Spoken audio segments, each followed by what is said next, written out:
रामकृष्ण मंडळी, आज आषाढी एकादशीच्या तुम्हाला खूप खूप शुभेच्छा. तुम्हाला थंबनेलवरून कळलंच असेल आज मी कशाबद्दल बोलणार आहे. माझ्यासोबत झाला होता क्रेडिट कार्डवरून 60,000चा स्कॅम. आणि असा तसा नाही, मी काहीच शेअर केलं नव्हतं, OTP नाही, काही नाही. आणि आज मी हा व्हिडिओ का बनवते, बिकॉज ऑफ कॉन्टेंट.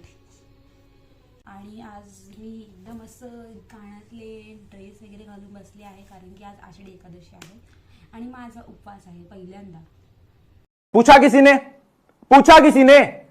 ने नहीं पूछा. तर म्हणजे माझं लोन, अरे यार mummy. One eternity later. So हे मी सगळं लिहून घेतलं स्टेप बाय स्टेप काय काय काय काय झालं होतं. बिकॉज तो स्कॅम झाला असेल बरोबर 7-8 महिने तर झाले असतील त्या स्कॅमसाठी, किंवा मे बी 1 वर्षही झालं असेल.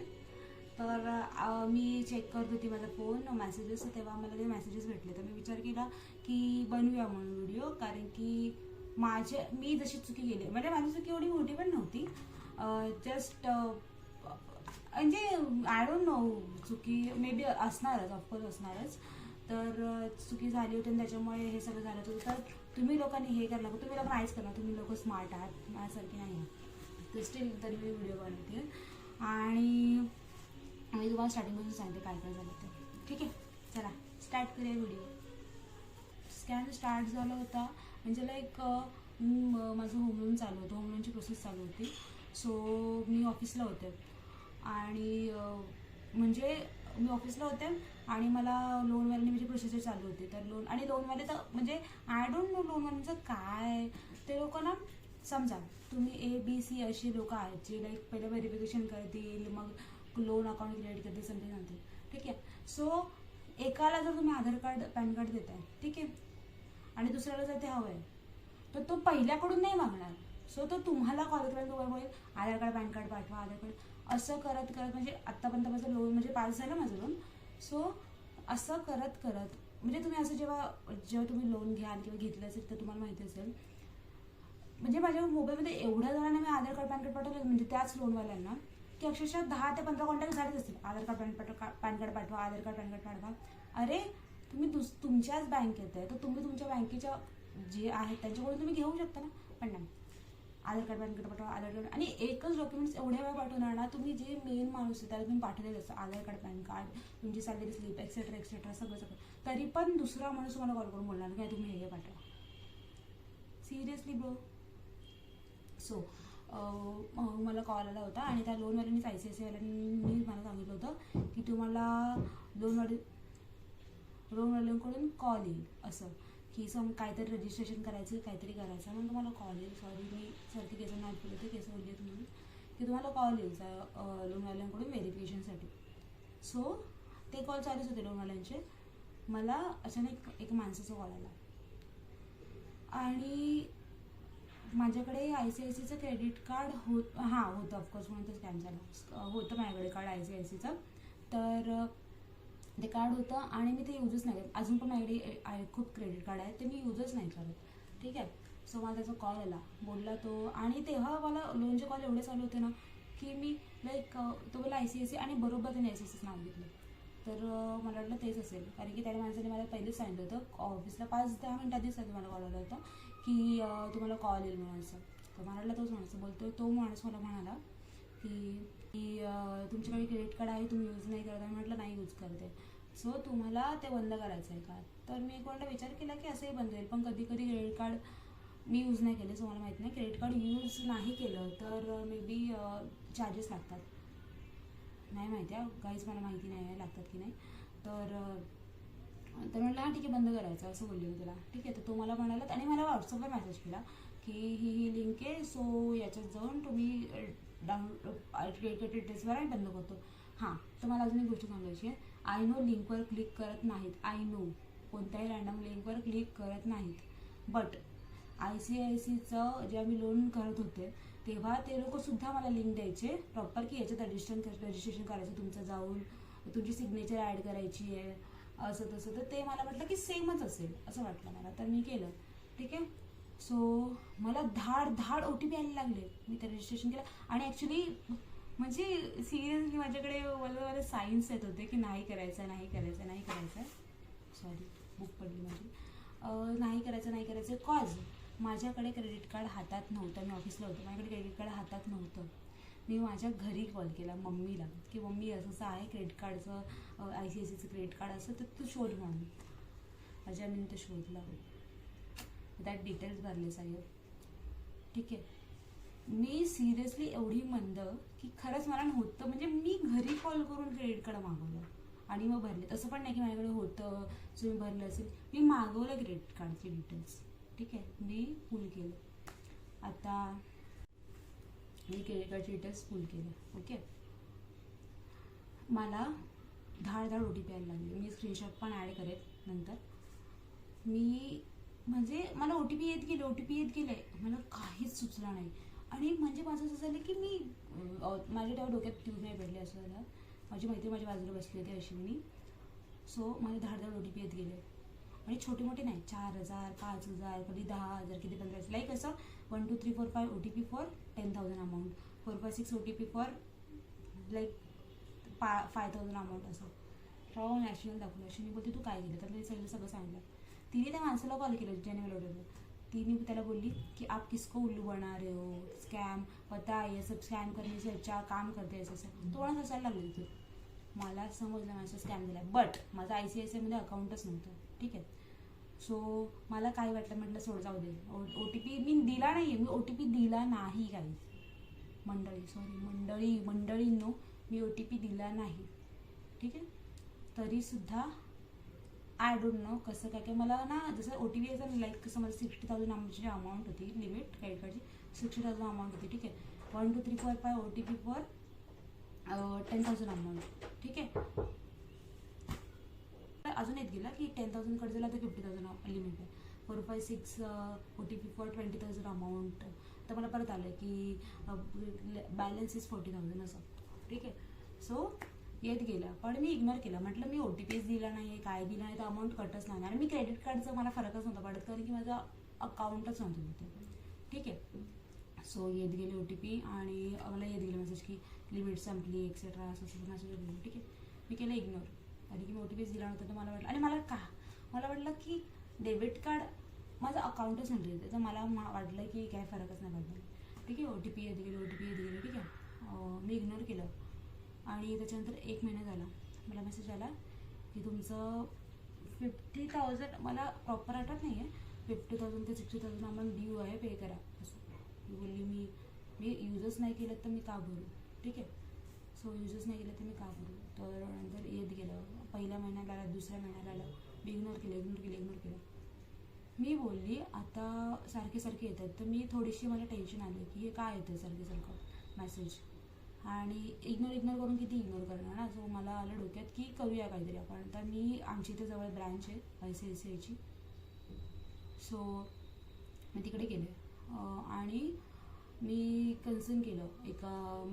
आहेत ते चांगले जे चांगल्या पोस्टला होते, तर त्यांना विचारलं मी की असं तसं. ते म्हणाले की मी सांगते की तुम्ही नका भरू म्हणून, तुम्हाला काही फरकच नाही पडत. तर पण लोन अकाउंट तिथे आहे हे त्यांना माहिती नव्हतं. तुम्ही नका भरू, काही फरक नाही पडत, तसं तर तुम्ही सायबरला कंप्लेंट करा, हे सगळं प्रोसिजर फॉलो करा, पण तुम्ही नाही भेटलं तरी चालेल. ठीक आहे. सो मी म्हटलं की ठीक आहे, त्यांच्याकडून कन्सर्न घेतला आम्ही सगळीकडे आम्ही सगळीकडे कंप्लेंट पण केली होती. सायबर कॅफे नाही, सायबर क्राईमला कंप्लेंट केली होती. आणि सायबर क्राईमला कंप्लेंट केली. इथे ICICIवाल्यांच्या इथे जाऊन पण म्हणजे नॉर्मल त्या लोकांसोबत जाऊन आम्ही बोलत होतो की असं झालं तसं झालं. ठीक आहे. पाऊस होता. सो कंप्लेंट केली होती. ठीक आहे. तर कन्सर्न केलं. मला वाटलं असेल झालं सॉल्व, काही भरलं नाही तरी काही फरक नाही पडत. ठीक आहे. परत मेसेज यायला लागला. ते 50,000चं बिल 60,000वर गेलं. ठीक आहे. मी इग्नोर केलं, म्हटलं काय फरक नाही पडत. ते सारखे मेसेज येतात मला ना. एक आय डोंट नो, अजून एक इन्स्टिंक्ट येत होतं की विचारू जाऊ. मी अंधेरीला ब्रँचला गेली ICICIच्या. तिकडून आम्ही सगळं सांगितलं. ठीक आहे. तर पहिल्या दादरला गेलो आम्ही. तर तिथे त्यांनी सांगितलं की इथे नाही आहे ब्रँच. दादर का कुठे गेलो मला माहिती नाही आहे एक्झॅक्ट. मग आम्ही गेलो अंधेरीला. ठीक आहे. अंधेरी का पवई, सॉरी मला एवढे डिटेल्स नाही आठवते. अंधेरी का पवईला गेलो आम्ही. सो तिथे सांगितलं की नाही तुम्ही नाही करू शकत म्हणून, कारण की तुमचा जे जे लोन अकाउंट आहे ICICI ते पण ICICI तुम्हाला काही करून पैसे भरावे लागतील 60,000. माझी पायाखालची जमीन सरकली मी, कारण की मला असं वाटत होतं की मी जर तेव्हा 50,000 भरले असते. मी ते यूजही नाही केलं का, अजिबात यूज केलेले नाही आहेत मी ते पैसे, तरीसुद्धा मला ते पैसे भरावे लागले का, तर माझ्या एका चुकीमुळे की मी त्या लिंकवर जाऊन क्लिक केलं. तेव्हा मला एवढे सगळे लिंक येत होते, तर त्याच्यामधलं मला ती पण सेमच लिंक असेल. मी म्हटलं, मी त्यांना लेटर लिहून दिलं सगळं काही उपयोग नाही झाला. ते बोलले तुम्हाला अमाऊंट भरावी लागेल. आणि पहिली मिनिमम अमाऊंट होती 17,000. माझ्याकडे काय मी असे थोडे पैसे होते माझ्याकडे, लाईक 10,000 असतील. बाकीच्या माझ्या मैत्रिणीने दिले बाकीचे पैसे, आम्ही ते भरले. तिथून बस पकडली ऑटो इथे स्टेशनद्वारा. पाऊसच पडत होता, खूप पाऊस पडत होता त्या दिवशी. माझ्या डोळ्यातून पाण्याची धारा सुरू झाली. मला असं वाटलं भाई, मला आता थोडं हे येतं, मला असं वाटलं भाई सिरियसली असं ऑलरेडी लोन चालू आहे. तेव्हासुद्धा माझी लोनची EMI जातच होते. EMI चालू आहे घरात, म्हणजे मी द्यायचे तेव्हा पण, आणि लाईक मला असं वाटलं EMI चालू आहे, मला ऑफिसला यायला लागतं, नॉर्मल खर्च असतात, मी कसं भरू 60,000? कुठून आणू मी 60,000? माझी हवा टाईट झाली. मी बोलली भाई ना उजळला, माझं संपलं, सगळं संपलं. आणि घरीच सांगू शकत नव्हतं, काय करणार.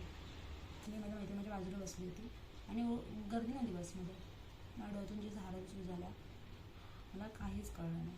मी घरी सांगू शकत नाही. आणि अजूनही मी हा व्हिडिओ बनवते, माझे जे 2 मित्र त्यांनी मला मदत केली तिथे, आणि थोडीफार आयडिया आहे माझ्या घरच्यांना फक्त, ते पण अजून म्हणजे प्रॉपर घरचे नाही. बाकी म्हणजे घरच्यांना म्हणजे माझ्या मावशी लोकांना आणि माझ्या भावांना वेगळी. बाकी माझ्या घरात कोणालाही माहिती नाही की माझ्यासोबत 60,000 स्कॅम झाला आहे. मला काहीच कळत नव्हतं काय करू, घरी सांगू शकत नाही, काय नाही. तेव्हापासून झालं माझं रडणं सुरू झालं. मला काहीच कळत नव्हतं. माझी मैत्रिणी माझं, आपण करू काहीतरी. काय करणार, 60,000 कोणाकडून घेणार? ऑलरेडी माझं EMI चालू आहे. मी पर्सनल लोन नाही काढू शकत. आणि पर्सनल लोन काढलं तरी त्याचे पण EMI, त्याचा पण इंटरेस्ट, कसं करणार मी? मला काहीच सुचत नव्हतं. सो मी घरी आले, सगळं जे कंप्लेंट्स होते सगळं परत मी कंप्लेंट टाकल्या, सगळं केलं नाही. कारण की मी टेन्स झाले, कारण की मला असं झालं की जर मी हे क्रेडिट कार्डचा स्कॅम म्हणजे क्लोज नाही केला, तर जेव्हा माझं लोन नील होईल घराचं, तेव्हा मला माझ्या घरचे पेपर्सच नाही भेटणार.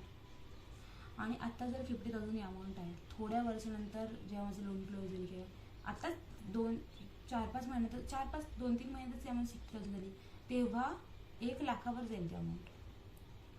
सो मला सुचतच नव्हतं, काहीच सुचत नव्हतं. मी घरी आले, रडायला सुद्धा 2 दिवस. मी काहीच कळलं नाही मला काय करू, मी काय नाही करू म्हणून. सो माझा एक मित्र आहे, बँकेत कामाला येतो, गव्हर्नमेंट बँकमध्ये कामाला येतो. मी त्याच्यासोबत कन्सल्ट केलं. तो माझा मित्र आणि अजून एक माझा मित्र, त्या लोकांना थोडे नॉलेज आहे, त्यांच्यासोबत कन्सल्ट केलं. ते बोलले कोमल तुला भरावे लागतील 60,000. भाई मला असं वाटलं होतं की भाई ICICIवाले ते सांगतीलच, बिकॉज त्यांचंच लोन आम्हाला भरायचे. मला वाटलं माझा मित्र तरी मला सांगेल की एक असं 1% होप की भाई माझ्या साईडने निकाल लावू दे, भरावी लागली अमाऊंट. मला खरंच कळलं नाही की मी आता काय करू. सॉरी गाईज, खूपच इंटरप्शन होतं. माझा भाऊ एक नंबरचा नाव आहे, खूप इंटरप्शन करतोय. कुठे होतो आपण तर हां, मी माझ्या मित्रांसोबत बोलले, तर ते म्हणाले कोमल भरावे लागतील सगळं. 2-3 दिवस मला काही सुचलं नाही, कुठून आणायचं, काय आणायचं, काय समजलं नाही, काय नाही. सो परत आम्ही डिस्कशनला बसलो की काय करायचं. तर माझा मित्र बोलला पटकन मला की मी देतो पैसे, तर तुम्हाला ना थोडे करून दे. मी कधीच कोणाकडून पैसे नाही घेतले, कधीच नाही पैसे घेतले. 1,000 रुपये असो, 2,000 रुपये असो, किंवा काय किंवा असं म्हणजे मी स्वतःहून नाही मागितले, कधीच कोणाकडे नाही मागितले. का मला ते नाही आवडत पहिल्यापासूनच, की नाही आवडत मला, नाही घ्यायचं पैसे. आपलं नाही करू शकत ना, नाही करू शकत आपण, किंवा नाही ना आपली ऐपत तर नाही घ्यायचं. म्हणजे नाही आवड, म्हणजे समज एखाद्या गोष्ट आहे 2000ची, आपल्याला ती आवडली आहे पण आपल्याकडे पैसे नाही ना, नाही घ्यायची. समोरचं बोला की मी घेऊन देऊ का, नाही घ्यायची. नाही आहे पैसे तर नाही, ज्या दिशेला आपल्याला जायचंच नाही तिथला टर्न का घ्यावा. तर एवढं कळायचं होतं. 60,000 अमाऊंट आणि 60,000, 6,000 पण नाही, 60,000 अमाऊंट. पण ते म्हणाले की जर तुम्ही नाही भरली ही अमाऊंट तर तुमच्या घराचे पेपर्स नाही भेटणार. त्या लोक, आणि ते मला हेही म्हणाले की तुमचं लोन, तुमचं हे जर स्कॅम आहे तो क्लोज झाला असता, पण जर तुमचं लोन अकाउंट त्याच बँकेला लिंक नसतं तर झालं असतं. लाईक ICICIचं माझं स्कॅम झालं आणि माझं HDFCला होम लोन आहे, तर माझं ते स्कॅम क्लोज झालं असतं. पण माझं होम लोन आणि स्कॅम, क्रेडिट कार्डचा जो स्कॅम आहे तो पण त्याच दोन्ही म्हणजे ICICI बँकमध्येच झालं आहे. त्या लिंकनीच झालं आहे, लिंकनी नाही म्हणजे त्याच एका बँकेतून झालं आहे. म्हणजे तर नाही होऊ शकत क्लोज, काहीच ऑप्शन नाही. तर माझा मित्र म्हणाले मी देते पैसे, तू भर. मी तिकडे भरले होते 17,000, त्याच्यानंतर मी इथे भरले एवढे पैसे 60,000. आम्ही पूर्ण भरले आणि त्याच्यानंतर आम्हाला आलं की हां तुमचं हे झालं म्हणून, ठीक आहे. त्याच्यानंतर झालं क्लोज. त्याच्यानंतर थोड्या दिवसानंतर मला माझा मित्र म्हणाला की त्यांच्याकडून क्लोज घे आणि स्टेटमेंट घे की क्लोज झालं म्हणून. त्याच्यासोबत परत झालं सुरू. मी कॉल करते, मी भरले पैसे, मी कॉल करते ICICIला आणि त्यांचं कस्टमर केअरवरून कॉल करायला लागतं, कॉलच लागत नव्हता. त्यांचं एकदम इरिटेटिंग आहे. बँकेचं नेहमी सगळ्यांचंच 1 दाबा, 2 दाबा, 5 दाबा, 10 दाबा, एक्सेट्रा एक्सेट्रा. म्हणजे मला कळत नाही की काय प्रॉब्लेम आहे. आणि ते लोक बोलतात ना की हां ठीक आहे, असं असं तुम्हाला मी कनेक्ट करते, असं परत ते सुरू होतं 1 दाबा, 2 दाबा. भाई असं डायरेक्ट कनेक्ट करा ना, डायरेक्ट कनेक्ट करा, 1 2 3 4 का दाबायचेत. तर कनेक्ट करा. आणि क्रेडिट कार्ड जेव्हा ते OTP वगैरे आले तेव्हा माझी मैत्रीण म्हणाली ब्लॉकच केलं होतं. ते मला ओपन करण्यासाठी परत कॉल करावा लागला. 10 ते 12 कॉल केल्यानंतर ते ओपन झालं. त्याच्यानंतर हे मी झालं. त्याच्यानंतर मला तो मित्र म्हणाला की क्लोज कर, कॉलच लागत नाही. त्यांनी मला सांगितलं तर तुम्ही ते भरल्यानंतर पण तुमचं क्रेडिट कार्ड चालू राहील, तर तुमच्यासोबत जर परत स्कॅम झाला तर होऊ शकतो, कारण की ऑलरेडी त्याच याच्यावरून स्कॅम झालं होतं. माझं टेन्शन वाढलं. मी बोलली क्यों मेरा लाईफ खराब हो रहा है यार, क्यों. आता मी बोलली त्या ब्रँचमध्ये जाऊन तरी काय होणार आहे. ऑनलाईनच करावं लागणार होतं ते, कारण की असं नाही होतं, ऑनलाईनच करावं लागतं. परत कॉल केले मी. फायनली स्वामींच्या कृपेने कॉल उचलला गेला. मी त्यांना बोलली की मला क्लोज करायचं आहे, ठीक आहे. त्यांनी क्लोज केलं. ते मी अमाऊंट भरल्यानंतर 10-15 दिवसानंतर मी ते क्लोज केलं मी. ते क्लोज झालं. आता होती परीक्षा की मला पैसे द्यायचे होते आणि मित्राला, आणि तो खूप चांगला की त्या भाईने मला पैसे दिले, ठीक आहे. आणि तो असंही म्हणलेला की लगेच मला पहिल्या महिन्यात दे, असं तसं काही नाही, तुला जसं देता येईल तसे दे पैसे, ठीक आहे. त्याला मी पैसे दिले, कधी 10, कधी 15, कधी 5, असं करते त्याला पैसे दिले आणि माझं ते सगळं नील झालं, ठीक आहे. आणि आत्ता झालं आता 1 महिना झाला असं तेव्हा क्लोज झालं. एवढ्या 1 वर्ष त्यांनी वाट बघितली, ठीक आहे. तर माझ्या दोन्ही मित्रांनी खूप सपोर्ट केला मला, खूप. तर क्लोज झाला आणि आत्ता जरा नीट झालं सगळं. सो मी तुम्हाला म्हणजे बोलते ना की आय एम टू ग्रेटफुल की माझ्याकडे तसे मित्र आहेत की कोणाकडे नसतात तर ते कसे भरतील ते पैसे. त्याच्यामुळेच मी सांगते की लिंक कोणती असो क्लिकच करू नका. बँकेत जाऊन म्हणजे तुमचं लोनचं काम असेल आहे नो सगळं मला माहिती, त्यांना म्हणा तुम्ही सगळं करा, मी लोन लिंकवर क्लिक करणार नाही आहे. बिकॉज माझ्या आधीचं जे रजिस्ट्रेशन वगैरे झालं लोनचं ते लिंकनेच झालं होतं. सो मला वाटलं की हे पण काहीतरी लिंकचं असेल. आणि क्रेडिट कार्डच होतं, ऑफकोर्स त्याच बँकेचं होतं. सो भाई हॉरेबल एक्सपिरियन्स होता माझ्यासाठी, हॉरेबल. म्हणजे 60,000 तेवढी माझी सॅलरी पण नाही आहे, त्याच्या अर्धी पण सॅलरी नाही आहे माझी. मी कसे भरणार होते पैसे. मला असं वाटतं त्याने जी लिंक दिली त्याच्याने ते माझे क्रेडिट कार्ड डिटेल्स तिकडे गेले आणि मी मोबाईलचं नाही का ते स्क्रीनिंग होतं त्याला पण दिसतं म्हणजे OTP कोणते कोणते आहेत. सो तो पण OTP टाकून डायरेक्ट अमाऊंट क्लोज कट करू शकतो. मे बी तसं झालं माझ्यासोबत. पण एवढा एक्सपिरियन्स होता. आणि तुम्हाला माहिती आहे सगळ्या गोष्टी म्हणजे तुम्ही तर खूप यू आर व्हेरी चालाक ब्रो. सो तुम्ही खूप असाल स्मार्ट असाल नाही आहात तुम्ही स्मार्ट, त्याच्यामुळे तुमच्यासोबत हा स्कॅम नाही होणार. पण मे बी जस्ट अवेअरनेस म्हणून मला सांगायचं होतं तुम्हाला की असं स्कॅम झाला आहे माझ्यासोबत. माझ्या घरच्यांना नाही माहिती की 60,000 मला भरायला लागले जे मी यूजही नाही केलेत. सो मी मला हेच सांगते की कितीही सतर्क राहिलं ना एक ना एक स्कॅमर सारा मरतोच येऊन. आणि आजकाल ते स्कॅम सुरू झाले ते कॉल की पप्पांनी तुमच्या एवढे पैसे पाठवलेत तर तुम्ही घ्या. ते कॉल मला 3दा आले. 3दा सिरियसली बाई माझे पप्पा 3दा पैसे पाठवतात. आणि सॉरी पण माझे पप्पा ऑफ होऊन 2 वर्ष झालेत तरी मला कॉल येत आहे. मी बोलली त्यांना सांगते भाई मत करूये मेरे पप्पा ऑफ होके 2 साल हो गए. एक स्कॅमर बोलला पण कॉल ठेवायच्या आधी क्या भाई तू किसका नंबर दे रो जरा इन्व्हेस्टिगेशन करणे का, आणि त्याने ठेवला आणि बरोबर मी ते ऐकलं. सो गाईज मला एवढंच सांगायचं होतं की माझा तो हा स्कॅम झाला. मी तुम्हाला पूर्ण डिटेल म्हणजे ट्राय केलं खूप डिटेलमध्ये सांगायचं. थोडंसं आवाज इकडे तिकडे झाला असेल.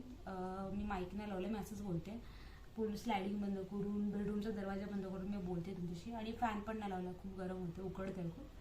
सो थँक्यू माझा हा व्हिडिओ बघितल्याबद्दल आणि ऐकल्याबद्दल. रामकृष्ण हरी.